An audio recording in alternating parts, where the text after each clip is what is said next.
अपने YouTube channel dream study पे जैसा कि आप सभी को पता है डेली टॉप 25 क्वेश्चन यहाँ पे करते हैं। तो पहला क्वेश्चन आपके स्क्रीन पर दिया गया है, सभी लोग जल्दी से आंसर करेंगे। उसे धीरे धीरे लिखने की आदत है, रेखांकित शब्द क्या है। धीरे धीरे जो है किस प्रकार जो है कि बताना है, किस प्रकार की ये वाक्य है बताना है। क्वेश्चन नंबर 1 का जवाब करना है। तो ऑप्शन नंबर बी जो है क्रिया विशेषण इसका सही जवाब होगा। अगला प्रश्न आपसे पूछा गया है, दूसरों की बातों में दखल देना एक ही शब्द क्या होगा। दूसरों की बातों में दखल देना एक ही शब्द क्या होगा। तो ऑप्शन नंबर ए जो है हस्तक्षेप जो है इसका बिल्कुल सही जवाब होगा। तो ऑप्शन नंबर ए इसका सही जवाब होगा। अगला प्रश्न आपके स्क्रीन पर दिया गया है, बच्चे खेल रहे हैं अर्थ के आधार पर वाक्य के प्रकार बताना है। बच्चे खेल रहे हैं अर्थ के आधार पर वाक्य का प्रकार बताना है। क्वेश्चन नंबर 3 का जवाब करना है, किस प्रकार का वाक्य है। बच्चे खेल रहे हैं किस प्रकार का वाक्य है। तो ऑप्शन नंबर सी जो है विधानवाचक जो है इसका बिल्कुल सही जवाब होगा। अगला प्रश्न आपसे पूछा गया है, पूर्वी हिंदी क्षेत्र में कौन सी बोली नहीं बोली जाती है। पूर्वी हिंदी क्षेत्र में कौन सी बोली नहीं बोली जाती है। क्वेश्चन नंबर 4 का जवाब करना है, नीचे दिए गए ऑप्शन में से कौन सा ऑप्शन सही होगा। तो ऑप्शन नंबर सी जो है जयपुरी जो है इसका सही जवाब होगा। तो क्वेश्चन नंबर 4 का ऑप्शन नंबर सी सही होगा। अगला प्रश्न आपसे पूछा गया है, रामचरितमानस के रचयिता कौन है। रामचरितमानस के रचयिता कौन है। क्वेश्चन नंबर 5 का जवाब करना है। तो ऑप्शन नंबर ए जो है गोस्वामी तुलसीदास जी इसका सही जवाब होगा। तो ऑप्शन नंबर ए इसका सही जवाब होगा। अगला प्रश्न आपसे पूछा गया है, जयद्रथ वध जो है किसकी रचना है। जयद्रथ वध जो है किसकी रचना है। क्वेश्चन नंबर 6 का जवाब करना है, कौन सा इसका सही जवाब होगा। तो ऑप्शन नंबर सी जो है मैथिली शरण गुप्त इसका सही जवाब होगा। ऑप्शन नंबर सी इसका सही जवाब होगा। अगला प्रश्न आपसे पूछा गया है, निम्नलिखित में से छायावादी रचनाकार कौन है। निम्नलिखित में से छायावादी रचनाकार बताना है, कौन से जो है छायावादी रचनाकार हैं। तो ऑप्शन नंबर सी जो है सुमित्रा नंदन पंत जो है इसका सही जवाब होगा। ऑप्शन नंबर सी जो है इसका सही जवाब हो जाएगा। अगला प्रश्न आपसे पूछा गया है, आधे अधूरे किस विधा की रचना है। आधे अधूरे किस विधा की रचना है। क्वेश्चन नंबर 8 का जवाब करना है। तो नाटक जो है इसका बिल्कुल सही जवाब होगा। ऑप्शन नंबर सी इसका सही जवाब होगा। अगला प्रश्न आपसे पूछा गया है, एक से अधिक वर्णों के मेल को कहते हैं। एक से अधिक वर्णों के मेल को कहते हैं। एक से अधिक वर्णों मेल को क्या कहते हैं। तो अक्षर जो है इसका बिल्कुल सही जवाब होगा। ऑप्शन नंबर ए इसका सही जवाब होगा। अगला प्रश्न आपसे पूछा गया है, निम्नलिखित शब्दों में से स्वर संधि को पहचानना है। कौन सा जो है संधि दी गई है जो स्वर संधि है। ऑप्शन नंबर कौन सा सही होगा। तो ऑप्शन नंबर ए जो है पुस्तकालय जो है इसका सही जवाब होगा। ऑप्शन नंबर ए इसका सही जवाब होगा। अगला प्रश्न आपसे पूछा गया है, पृथ्वी ग्रहों और तारों जो है आदि का स्थान क्या कहलाता है। आदि का स्थान क्या कहलाता है। क्वेश्चन नंबर 11 का जवाब करना है। तो ऑप्शन नंबर सी जो दिया गया है अंतरिक्ष जो है इसका बिल्कुल सही जवाब होगा। ऑप्शन नंबर सी इसका सही जवाब होगा। अगला प्रश्न आपसे पूछा गया है, निम्नलिखित शब्दों में से आकाश का पर्यायवाची शब्द कौन सा नहीं है। निम्नलिखित शब्दों में से आकाश का पर्यायवाची शब्द कौन सा नहीं है। तो ऑप्शन नंबर डी जो है रसाल जो है इसका बिल्कुल सही जवाब होगा।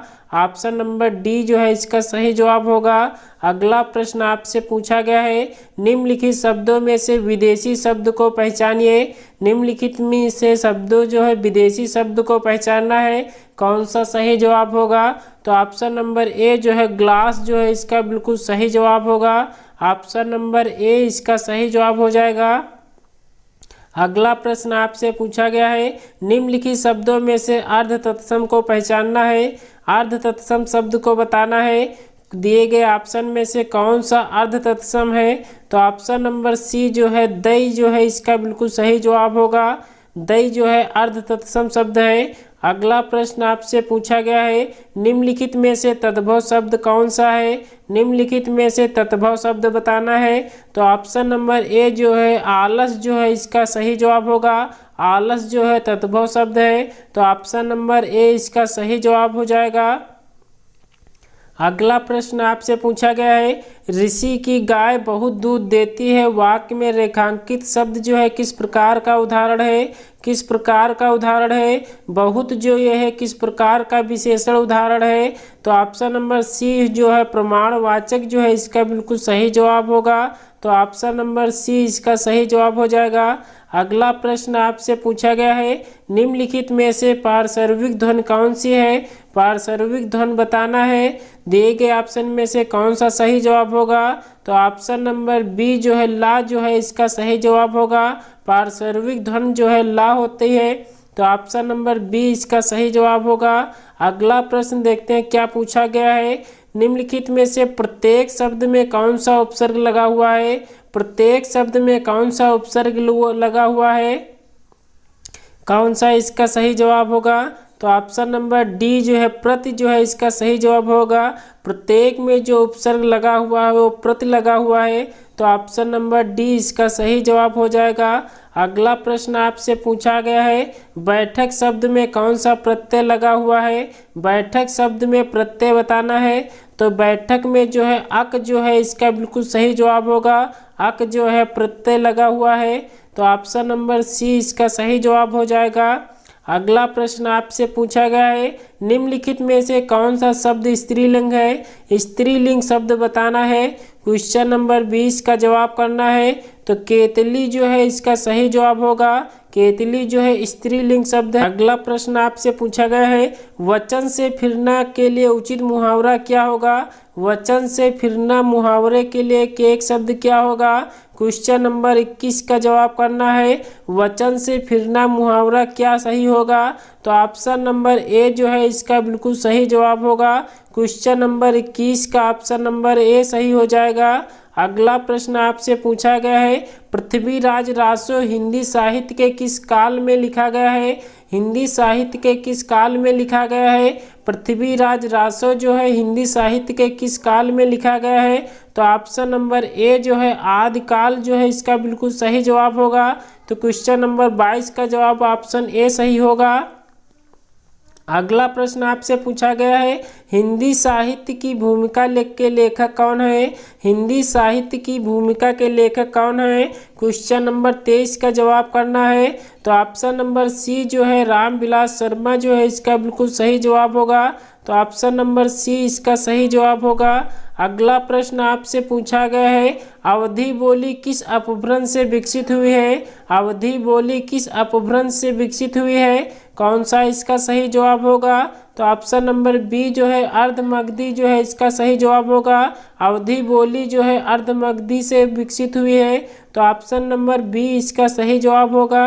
अगला प्रश्न आपसे पूछा गया है, पानी ना बरसता तो धान सूख जाता, या किस प्रकार का वाक्य है? किस प्रकार का वाक्य है बताना है। क्वेश्चन नंबर 25 का जवाब करना है। सभी लोग जल्दी से आंसर करेंगे। पानी ना बरसता तो धान सूख जाता है किस प्रकार का वाक्य है? तो संकेत वाचक वाक्य इसका सही जवाब होगा। ऑप्शन नंबर सी इसका सही जवाब होगा। दोस्तों आज टॉप 25 क्वेश्चन में से आपका स्कोर क्या रहा है कमेंट्स बॉक्स में बताना। अगर आप हमारे चैनल पर नए हैं तो चैनल को सब्सक्राइब जरूर करिएगा, क्योंकि डेली यहाँ पे टॉप 25 क्वेश्चन कराए जाते हैं जो कि आपके एग्जाम की दृष्टि से महत्वपूर्ण प्रश्न लेके यहाँ आते हैं। तो चलिए दोस्तों आज की क्लास को यहीं पे वाइंड अप करते हैं। मिलते हैं अगले वीडियो में, तब तक के लिए जय हिंद जय भारत।